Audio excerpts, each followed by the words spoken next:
त्यानंतर 10च्या नंतर जर आचारसंहितेमध्ये कोणतीही मीटिंग, कोणताही जमाव हा करायचा नाही, हा कायदा आहे. आणि असं असताना 100-200 मुलांना घेऊन उमेदवार एखाद्याच्या जागेवरती, जो जिथे कार्यरत आहे त्याच्यावरती येतोय, हल्ला करतोय, त्यामध्ये दारू पियालेली लोक आहेत आणि दगडफेक करतायत, मालमत्तेचं नुकसान करतायत. मग ही आदर्श आचारसंहिता कशी?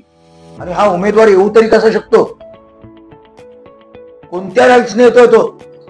त्याला जर काय करायचं असतं तर त्यांनी पोलीस स्टेशनला कंप्लेंट करावी, त्यांनी निवडणूक आयोगाला कंप्लेंट करावी, जे जे कायदेशीर गोष्टी आहेत ते करावे ना.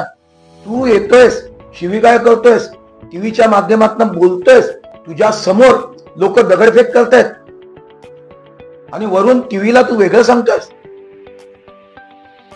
हे अत्यंत निंदनीय, इलेक्शनच्या दृष्टीने घातक अशा पद्धतीचं आहे.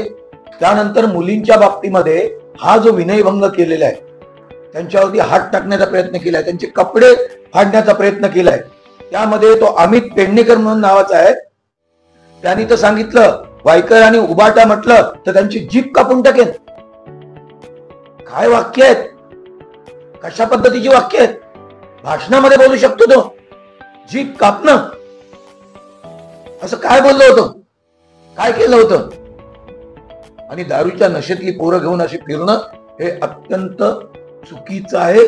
कायद्याने त्याला हे, माझं मत आहे की त्यांनी जो महिलांचा हे केलाय त्याच पद्धतीने त्यांच्या सुनेचा देखील क्लिप, त्या सुनेने त्यांच्यावरती झालेला डोमेस्टिक व्हायलन्स, हे आम्हाला देखील माहित नव्हतं कोण सून गोरी की काळी, आम्ही बघितले लग्नामध्ये बघितलेली असेल, पण ज्या वेळेस जी क्लिप आली ही देखील क्लिप सांगून देते आहे. आणि त्यांच्या शपथपत्रामध्ये इलेक्शनच्या यामध्ये तो आहे डोमेस्टिक व्हायलन्स, आणि त्या सुनेने ती क्लिप दाखवली. तर त्याच्या बाबतीमध्ये म्हणजे हा मनुष्याचं समोरचा चेहरा वेगळा आहे आणि बाकीचा वेगळा, जो दुसरा चेहरा आहे हा वेगळा, हा बहुरूपी आहे. हा बहुरूपी आपल्या घरच्या सुनांना सोडत नाही आहे, त्यांना मारझोड केली जाते, त्यांना जाळण्याचा प्रयत्न केला जातोय. त्याच्या भावाच्या बायकोला देखील आता कळतंय मला, तिला देखील अशाच पद्धतीने बाहेर काढली जाते. तर हे महिलांचा आदर काय करणार आहे?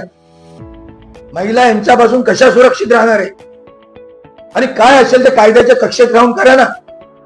मी जर कायदा पाळतोय, प्रत्येक गोष्ट, मी अनेक इलेक्शन लढलेले तुम्हाला माहिती आहे. 8 इलेक्शन मध्ये मी जिंकून आलेले, 8व्या देखील. आज माझ्या पत्नीला दिलेलं आहे, तिकीट दिलेली आहे, ती लढते, धनुष्य भान घेऊन लढते. तुम्हाला जे काय करायचं तुम्ही करा ना, पण कायद्याच्या कक्षेत करावं. आज संध्याकाळी पोलिसांनी आज सकाळी 7 वाजेपर्यंत त्या मुलीला बसवून ठेवलं. खरं म्हणजे तक्रार ताबडतोब घेतली पाहिजे होती. तक्रार घेतल्याबरोबर ताबडतोब ज्या मुलांची नावं त्यांनी सांगितली आहेत त्यांना अरेस्ट झाली पाहिजे होती. मग का नाही अजूनपर्यंत अरेस्ट झाली? का त्यांना सकाळी 7 वाजेपर्यंत बसून ठेवलं? पोलीस त्यांना सांगितलं मेडिकलला जा, मेडिकलला गेले, स्वतःच्या त्यांनी गाडी पाठवली, त्याच्यातनं गेले, कायदेशीर आले, आणि 7 वाजेपर्यंत तुम्ही पोलीस स्टेशनला बसून राहता. त्याने कंप्लेंट केल्यानंतर इलेक्शनची माणसं आली, त्यांनी पाहिलं इथे काही नाही आहे, तो तर रिपोर्ट घ्यायला पाहिजे होता. जर इलेक्शनच्या कमिशनरची लोक टीव्ही कॅमेरे सर्व घेऊन आले, सर्व काही शोधून झाले, त्यांनी लिहिलेला पंचनामा मला दिला, त्याच्यामध्ये काही नाही सांगितलं, आणि तरी तुम्ही दगडफेक करता, महिलांचा विनयभंग करता. त्यामुळे या अशा पद्धतीने इलेक्शन लढवायला आम्हाला देखील बरं वाटत नाहीये. माझ्या पत्नीने याच्या पुढे फिरायचं कसं? आम्ही कसं फिरायचं? ही गुंडगिरी, एखाद्याच्या घरावरती, एखाद्याच्या जागेवरती मॉपनी जाणं आणि व्हिडिओ काढायला डेअरिंग कशी झाली? तुम्ही दुसऱ्याच्या दरवाज्यावरून दारू पिऊन, ही ताकद आहे दारूची आहे, नशेची आहे. नाही तर कोणी नशा केल्याशिवाय कोणाच्या दरवाजावर जाऊ शकत नाही.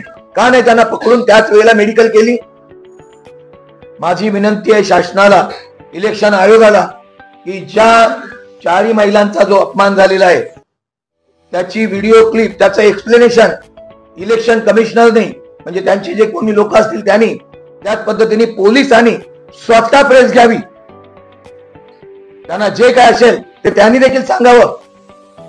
नाहीतर त्या मुलींना तुम्ही विचारा, नार्को टेस्ट घ्या, तर काही असेल ते घ्या, परंतु ते गुन्हेगार आहेत, त्यांना ताबडतोब अरेस्ट झाली पाहिजे. कायदा काय सांगतो?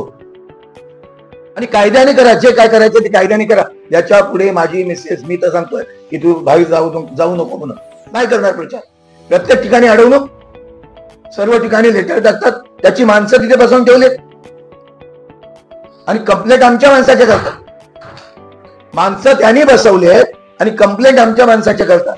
आम्हाला जागा मिळून दे नको, आमच्या सभा होऊन दे नको, माझ्या मीटिंग होऊन दे नको. अरे लोकशाही आहे, लोकशाहीमध्ये बोललं जाणारच. जे खरं खोटं आहे ते जनता बघेल आणि जनता जाणते की 8 वेळा या जोगेश्वरी मधून जे दंगलग्रस्त एरिया आहे त्याला सोनं बनवलंय, सोनं. आणि अशा एरियाला तुम्ही स्मशान बनायला जाता. लोकांना कळत नाही का तुम्हाला? लोकांना कळतंय, लोक ते दाखवून देतील. माझी आपल्या माध्यमातून विनंती आहे आपल्या सर्वांना, जे खरं काय ते तुम्ही खोदून काढा आणि ते चालू.